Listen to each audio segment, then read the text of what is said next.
I think CMS and the changes that are going to take place in the near term, and perhaps even the longer near term when it comes to Medicare payments to the provider organizations, is the fact that CMS, in my opinion, is going to try to bundle more and more services. They're going to try to eliminate the differential between pre-acute care, acute care, and post-acute care. I think they're trying to move towards and in the direction of paying an all-inclusive amount for a person's spell of illness or a condition that needs to be taken care of and rectified. We're seeing some of these things now where they're coming up with experimentations and demonstrations. I think the more they do in that field, the better off the industry is going to be. Now, with that said, I think it's very incumbent upon the hospital community especially to try to determine where and how it wants to place itself within the community and be part of the network of providing health care. When PPS began, inpatient PPS began back in 1984, I think there was a point of thought about, from a lot of people, that hospitals would do what they did well under their Medicare DRG system to continue to make money and to be able to provide those services that they could do well. And they would eliminate some of the services that perhaps were money losers and they did not do well. That really hasn't happened through all of these years. It seems that most hospitals still want to be all things to all people within their communities.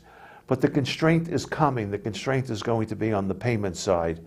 And as CMS continues to constrain the monies and continues to sort of bundle services, it is apparent that there's going to be a change of organization and structure of the hospital, or for that matter, the healthcare industry, when it comes to providing services. You can also see it when it comes to quality. This is a big issue with the government right now, and CMS in particular. They're trying to get at what is quality and to pay for value. I find that those two objects are kind of hard to define, and they're ill-defined. I don't think people really know what quality is at this stage, but we are collecting an immense amount of data in order to get some statistical basis to demonstrate what quality outcomes should be. An awful lot of organizations may not want to partake in the quality. It's getting more and more costly and burdensome to deal with those issues and to record them and to report them. I know on the physician community side, I know physicians who say they do not have an electronic health record. They're not going to get an electronic health record. It would cost them too much money to put the patient's information into an electronic record that they would get paid for by the Medicare or Medicaid programs in particular. So they're avoiding it for the time being, and they say we'd rather take a 2% reduction than to have to go spend 10% in order to achieve some of these requirements that the government is trying to mandate. Of course, the government can start to increase those penalties to a point where either you play or you don't play because they'll be too expensive to ignore. One of the biggest items I think hospitals do not know is the true cost of providing their services. For so many years, we have used the Medicare cost basis to try to determine what things cost.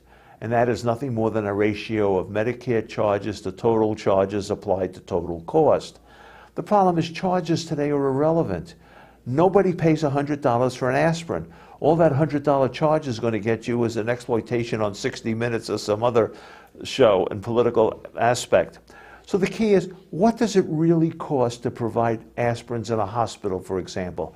Is it a penny? Is it less than a penny? What does it cost because you have to dispense it? Someone's got to bring the aspirin to wherever it's going. Someone's got to give it to the patient, make sure the patient takes it, record that. Those are the types of things that add to cost. What are laboratory costs? What does it really cost to do a drug specimen test today? Considering that so much of it is done by automation, but still people have to draw the blood, have to transport the blood, have to record the results, have to put it in a patient's record. These are costs. Nobody really, I think, understands the true nature of those costs. If you don't know the true nature of the cost, you're going to be at a huge disadvantage as to whether or not you should be providing services and what kinds of services, and whether or not you should be trying to expand, for example, to purchase physician practices, whether you should be buying or selling your home care, whether you should be buying or selling your skilled nursing facility. Very interesting. Know your costs. I don't think they do. Hospital administrators, especially financial administrators, need to really know the environment that's taking place around them today. There are so many things that are going on in Congress, perhaps too many things go on in Congress of which few really become enacted, but nonetheless they have to understand those ramifications of what's taking place. They have to take a look at what's happening at the state level. They have to understand their environment in which they operate to figure out the types of patients they need to serve, how they're willing to pay for them, what kind of charity caseload they may have to provide. If they're 501c3 companies, part of that tax-exempt status mandates that they do provide a certain amount of charity care. There's been an awful lot of thought that perhaps some of these hospitals do not do sufficient amount of charity care, but these are the items that are changing. In addition, they have to look at the competition that's going on. Should they be providing all types of services to all of the people in their communities?